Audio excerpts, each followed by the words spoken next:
আজ আমরা আপনাদের সামনে হাজির করব গোমুখ দর্শনের প্রকৃতির বিবরণ। গোমুখ যাওয়ার রাস্তার পরকে পরকে অপরূপ প্রকৃতি কিভাবে সেজে উঠেছে, সেই রাস্তার বিবরণই মূলত আপনাদের এই পর্বে আমি দেখাবো। হরিদ্বার এবং দেরাদুন থেকেই গোমুখের উদ্দেশ্যে যাত্রা করা যায়।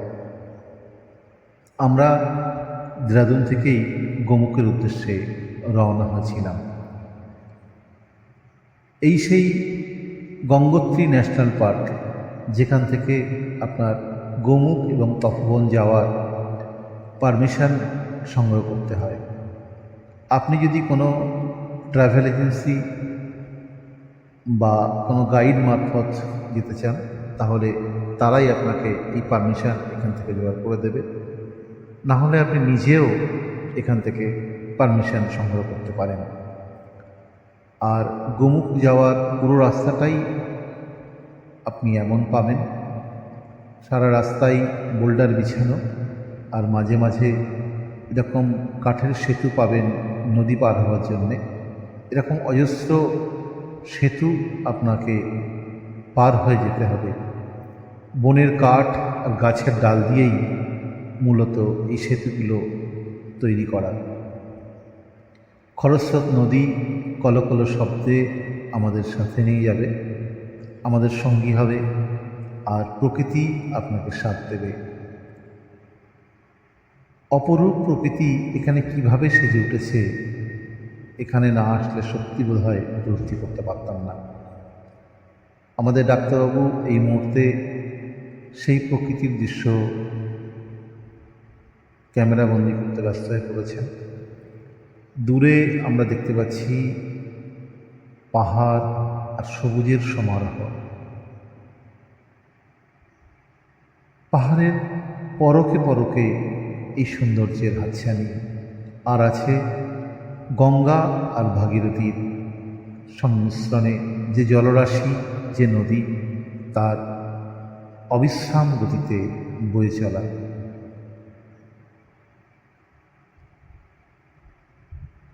দূরে আকাশে আমরা দেখছি মেঘের ঘনঘটা, যে কোনো মুহূর্তে বৃষ্টি নামতে পারে। গতকাল রাতে ওয়েদার খুবই বাজে ছিল, সারা রাত ধরে বৃষ্টি হয়েছে। আমরা এই বোল্ডার বিছানো পথ ধরেই গোমুখের উদ্দেশ্যে রওনা দিয়েছি। আপনাকেও এই বোল্ডার বিছানো পথ ধরে গোমুখের উদ্দেশ্যে যেতে হবে। কখনো চড়াই, কখনো উতরাই, এই পথ ধরেই আমরা পৌঁছাবো গোমুখ। যদিও আজ আমি এই পর্বে গোমুখ পর্যন্ত দেখাবো না, দেখাবো ভোজবাসা বেস ক্যাম্প পর্যন্ত। গঙ্গোত্রী থেকে গোমুখ যাওয়ার পথে আপনাকে দুটো জায়গা অতিক্রম করতে হবে, এক চিরবাসা আর এক ভোজবাসা। চির শব্দের অর্থ গাছ। এখানে অজস্র গাছ আপনি দেখতে পাবেন। হয়তো এই গাছের নামকরণ থেকেই বা এই চির শব্দ থেকেই চিরবাসা স্থানটি নামকরণ হয়েছে। এখানে আপনারা ইচ্ছা করলে এক রাত্রি যাপন করতে পারেন, তা নাহলে আপনারা ভোজবাসাতেও রাত্রি যাপন করতে পারেন। গঙ্গোত্রী থেকে ভোজবাসা এই রাস্তা দূরত্ব মোটামুটি 16 থেকে 18 কিলোমিটার, যা যেতে আপনার সারাটা দিন সময় লেগে যেতে পারে। আমরা সকাল 10টার সময় রওনা হয়েছিলাম, আর পৌঁছেছিলাম তখন প্রায় 7টা। যদিও এখানে সন্ধ্যা নামে অনেক দেরিতে। সারাদিনই প্রায় আপনাকে সূর্যের আলো, দিনের আলো আপনাকে সঙ্গ দেবে। আরও একটা নদী আমরা দেখতে পাচ্ছি দূরে, এই নদীটাও আমরা পার হব।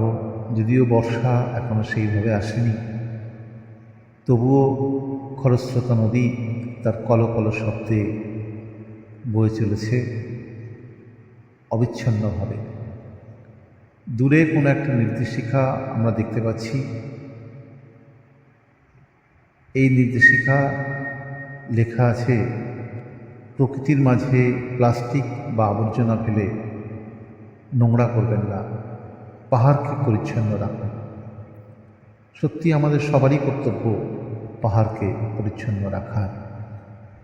এই স্থানটির নাম দেবগড়, উচ্চতা ৩,৩২৩ মিটার।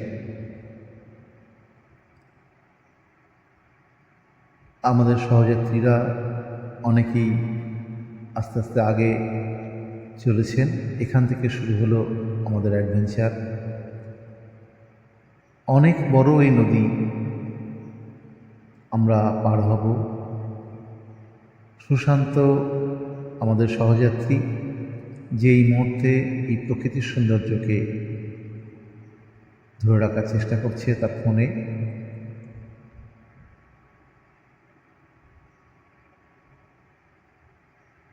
দূরে সবুজ পাহাড় আর নীল আকাশ আমাদেরকে সত্যি হাতছানি দিচ্ছে। আমরা সেই মায়াতে বন্দী হয়ে আমরা এগিয়ে চলেছি গোমুখের উদ্দেশ্যে।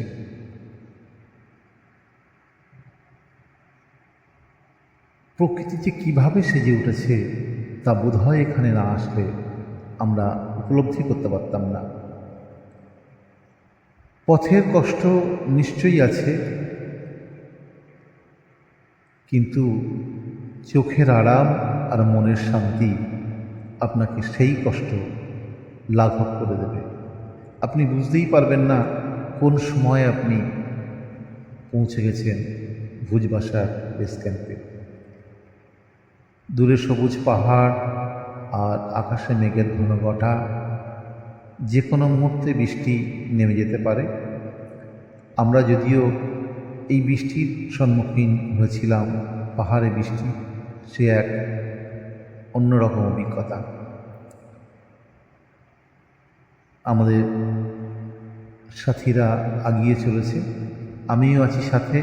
যদিও সবসময় আমাকে দেখা যাবে না, আমি মাঝে মাঝে এই ক্যামেরা দিয়েই আপনাদেরকে এই প্রকৃতির দৃশ্য দেখানোর চেষ্টা করব বা চেষ্টা করছি। এক হাতে ক্যামেরা, এক হাতে লাঠি আর পিঠে ব্যাগ, এই নিয়েই আমাদের যাত্রা শুরু। আপনাদেরকে দেখাবো ভুজবাসা যাওয়ার প্রত্যেক রাস্তার কোনায় কোনায় যে সৌন্দর্য, তা আপনাদের সামনে উপস্থাপিত করব এই পর্বে। পাহাড়ের ধার বেয়ে বেয়ে ভয়ঙ্কর রাস্তা শুরু।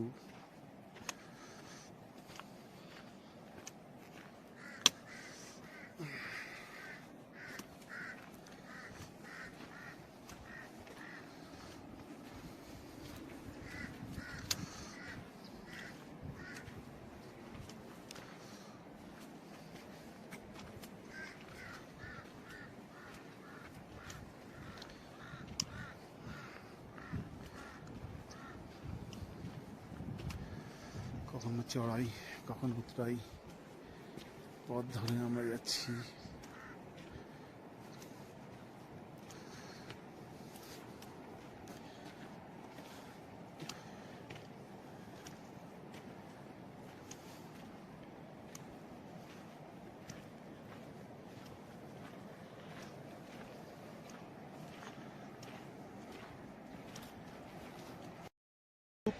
সবুজ পাহাড়। আমি জীবনে অনেক ট্রেক করেছি, কিন্তু এরকম সবুজ পাহাড় আমি প্রথম দেখছি। অপরূপ সুন্দর দৃশ্য, খুব কষ্ট, কিন্তু চোখের যে আরাম, মনের যে শান্তি, তা এখানে এই ট্রেক না করলে বোঝা যাবে না। অপরূপ সৌন্দর্য পথের দৃশ্য, যে ভাগীরথী বয়ে চলছে কলকল শব্দে। আমরা সেই শব্দকে সাথে নিয়ে, সেই ছন্দকে সাথে নিয়ে আমরা এগিয়ে চলেছি। মা গঙ্গার উদ্দেশ্যে, গোমুখের উদ্দেশ্যে আমরা চলেছি। অপরূপ দৃশ্য, অসাধারণ লাগছে দেখতে। চারিদিকে সবুজ পাহাড়, সবুজ আর সবুজ।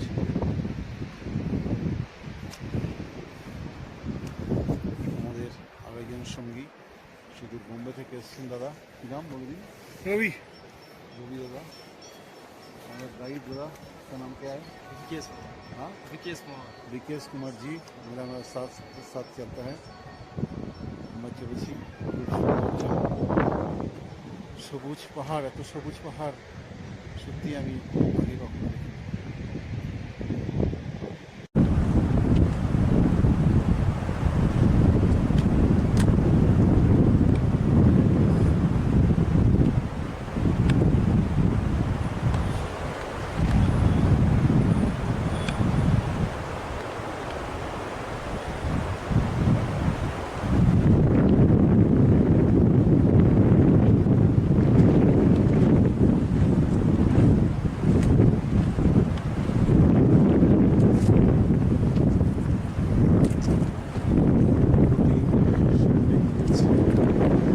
আমরা এই পথ দিয়ে এলাম,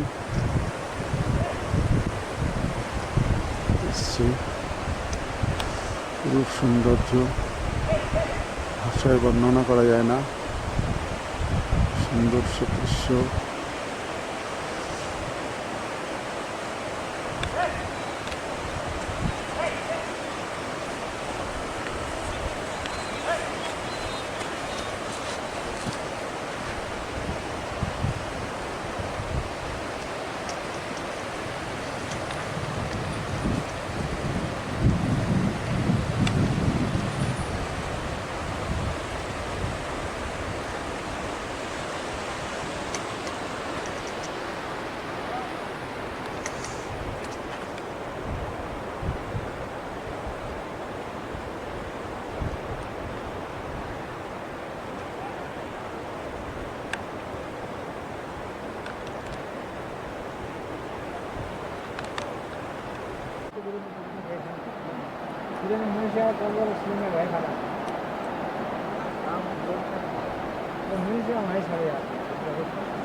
ভুজ গাছ। এটা প্রাচীনকালে মুনি ঋষিরা এই গাছের বাকলে পুরাণ লেখা হতো, পুঁথি লেখা হতো। এই যে দেখা যাচ্ছে যেসব বাকল খসে গেছে,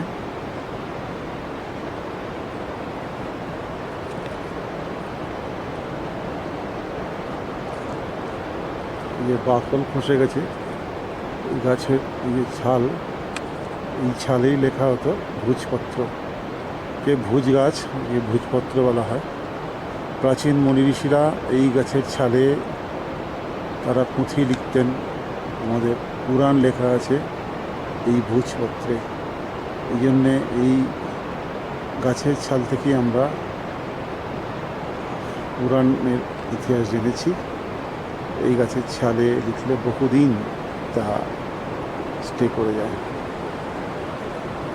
এই সেই গাছ, এই গাছের পাতা কোন গাছ অজস্র হয়ে আছে।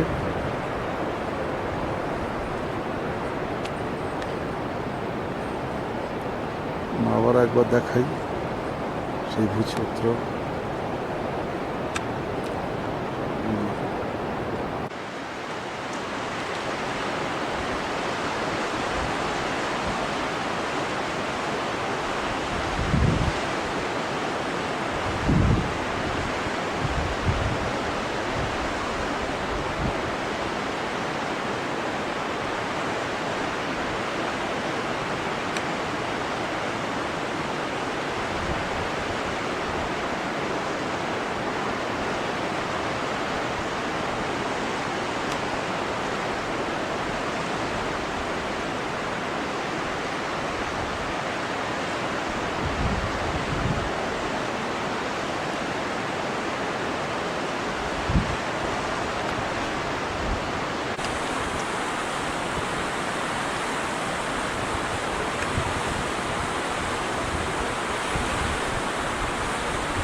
ওই ওখান দিয়ে আমরা যাব।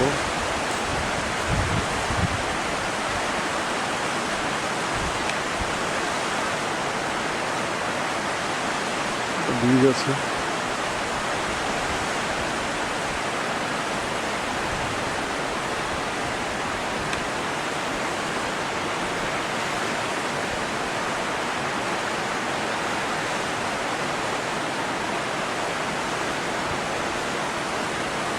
অপরূপ অপরূপ সুন্দর।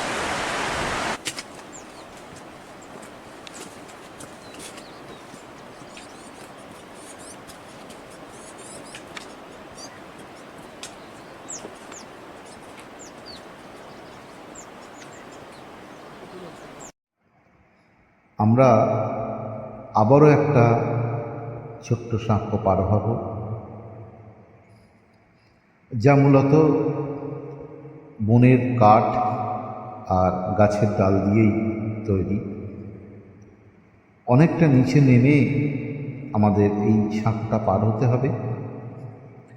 তারপর আমরা আবার কিছুটা চড়াই পার হয়ে পাহাড়ের কোল ঘেঁষে আবার আমাদের গন্তব্য শুরু করব। গঙ্গা আর ভাগীরথীর সংমিশ্রণে উৎপন্ন এই নদী পাহাড়ি খরস্রোত নদী, যা গঙ্গা হয়ে সমতলে মিশে গেছে।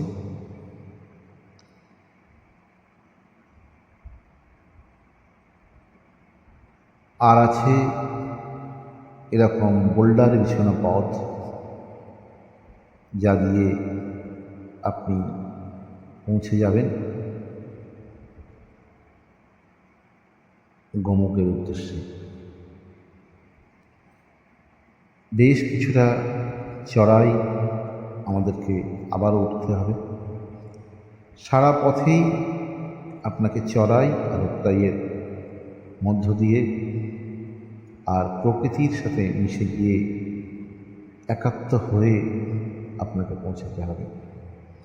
পাহাড়ের কোল ঘেঁষে সরু সুন্দর রাস্তা, দুধারে প্রকৃতির অপরূপ শোভা, যেন প্রকৃতি তার অকৃপণ হাতে নিজেকে তৈরি করছে।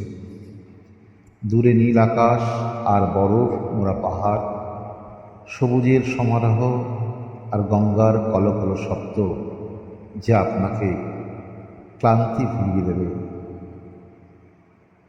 কখনো চড়াই, কখনো তাই, কখনো সহজ পথ, কখনো কঠিন পথ।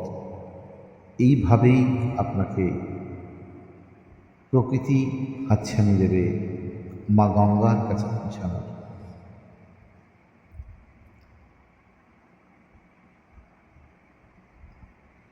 আর পাবেন রাস্তার ধারে নাম না জানা ফুলের সমারোহ। ছোট্ট ছোট্ট সাদা সাদা ফুল কি অপরূপ সুন্দর দেখতে, তাই এখানে না আসলে হয়তো এই ফুলের দর্শন আমরা পেতাম না। পাহাড়ি ফুল এত সুন্দর দেখতে হয় তা সত্যিই আমার জানা ছিল না। দূরে আকাশ মেঘে ঢাকা, যে কোনো মুহূর্তে বৃষ্টি নামতে পারে। যদিও আমরা বৃষ্টিকে সাথে নিয়েছিলাম, আপনারা অবশ্যই নিজের কাছে রেনকোট রাখবেন। মুহূর্তের মধ্যে বৃষ্টি এসে হাজির হবে, যা আপনি বুঝে ওঠার আগেই আপনাকে ভিজিয়ে দিয়ে যাবে। খুব ঠান্ডা বৃষ্টির বিন্দু, বৃষ্টির ফোঁটা, যে হাতে লাগলে হাত ফেটে যাওয়ার মতো অবস্থা হবে। আমাদেরও দু একজন সহযাত্রী ঠিক তেমনই হয়েছিল। খুব ঠান্ডা বৃষ্টির জলরাশি, বৃষ্টির ফোঁটা, আর পাহাড়ে বৃষ্টির সেই ছবি যদিও আমি সেই মুহূর্তে ক্যামেরা করতে পারিনি, তবুও অসম্ভব সুন্দর লেগেছিল সেই সময়কার সেই মুহূর্তগুলোকে।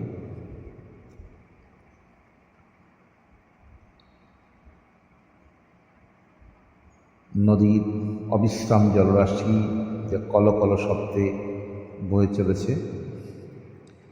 দূরে অনেকটা নিচ দিয়ে বয়ে যাচ্ছে, কিন্তু তার গম্ভীর আওয়াজ আপনাকে সর্বদা কানে বেজে চলবে।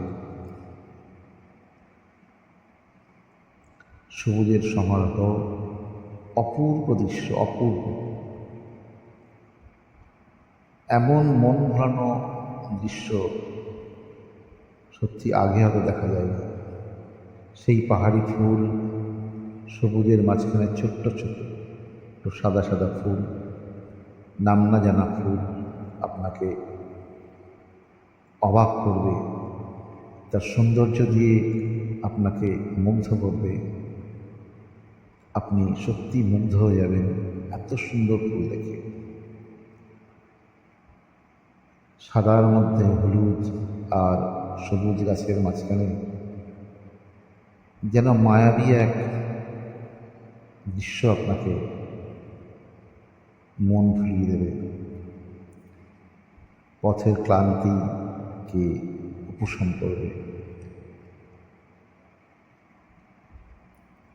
গঙ্গোত্রী থেকে ভুজ বাসার দূরত্ব আগেই বলেছি 16 থেকে 18 কিলোমিটার। এই রাস্তা পৌঁছাতে আপনাদের অনেকটাই সময় লেগে যাবে। মাঝখানে পড়বে চিল বাসা বলে একটা জায়গা, যেখানে আমরা কিছুটা সময় বিশ্রাম নিয়েছিলাম এবং দুপুরের খাওয়া আমরা সেখানে সেরেছিলাম।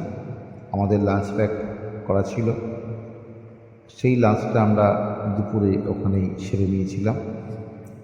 আপনারা ইচ্ছা করলে সেখানে এক রাত্রে থাকতে পারেন বা ওখানে লাঞ্চ কমপ্লিট করে আপনারা ভুজ বাসায় পৌঁছতে পারেন। সেই পাহাড়ি পথ, কখনো সমতল, কখনো বোল্ডার বিছানো পথ। গঙ্গোত্রী থেকে গোমুখ যাওয়ার রাস্তা অতি সহজ, যা যে কোনো কেউ পৌঁছাতে পারে, কিন্তু অবশ্যই পারমিশন নিতে হবে।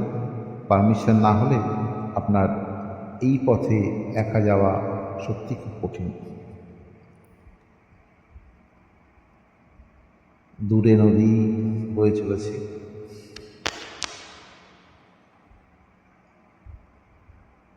এই নদীটাও আমরা এক সময় অতিক্রম করে আরও অপর সাইডে এক পাহাড়ে আমরা উঠে যাব।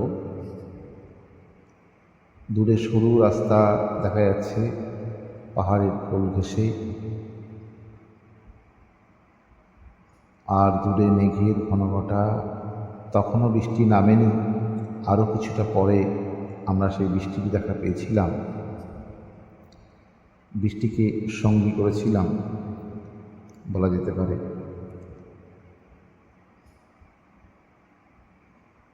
ভারী কালো মেঘ যেন আস্তে আস্তে নিচে নেমে আসছে, বৃষ্টি হয়ে ঝরে পড়বে যে কোনো মুহূর্তে। আমরা তারই অপেক্ষা করছি। বৃষ্টি স্নাত পাহাড় সত্যি অপরূপ সুন্দর, অপরূপ সুন্দর। কি দারুণ ফুটে আছে ফুলগুলো।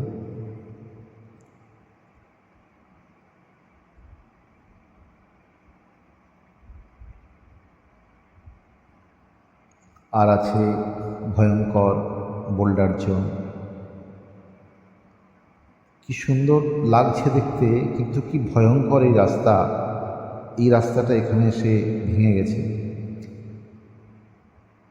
পাহাড়ি ধস নেমে রাস্তা বন্ধ হয়ে গেছে, যার জন্যে আমরা আবার অনেকটা দূর নিচে নেমে এসে আবার এই কাঠের একটা সাঁকো দিয়ে এই নদীটা পার হতে হয়েছে আমাদেরকে। তবে অবশেষে আমরা ঠিক সন্ধ্যা নামার আগে আমরা পৌঁছলাম ভুজ বাসাতে। তখনও সন্ধ্যা নামেনি, সূর্যের আলো হলুদ হয়ে গেছে, পাহাড়ের ঠিক চূড়ায় এসে পড়েছে তার রশ্মি। মেঘের সাথে সূর্যের আলো লুকোচুরি খেলা, আর অপরূপ সৌন্দর্য আমরা উপলব্ধি করছি। সন্ধ্যা নামার আগে এমন সুন্দর দৃশ্য যা হয়তো এখানে না আসলে এই সুন্দর দৃশ্যের সাক্ষী হতে পারতাম না। মেঘের ঘনঘটা সন্ধ্যা নামছে, আর দূরে দেখা যাচ্ছে আমাদের ভুজ বাসার সেই স্থান, যেখানে আমরা